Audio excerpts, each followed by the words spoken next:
চট্টগ্রামে আইনজীবী সাইফুল ইসলাম আলিফের হত্যার প্রতিবাদে গায়েবানা জানাজা পড়েছেন ঢাকা বিশ্ববিদ্যালয়ের শিক্ষার্থীরা।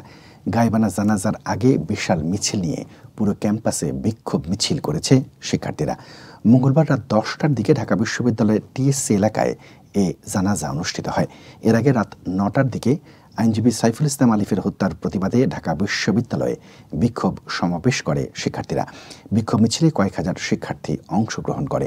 এ সময় শিক্ষার্থীরা ভারতীয় আগ্রাসন রুখে দাও, উগ্রবাদের ঠিকানা এ বাংলায় হবে না, ইসকন সনাতন এক নয় এক নয়, দিল্লি না ঢাকা ঢাকা ঢাকা, দালালি না রাজপথ রাজপথ রাজপথ, হিন্দু মুসলিম ভাই ভাই, ইসকনের রক্ষা নাই ইত্যাদি স্লোগান দিতে দেখা যায়।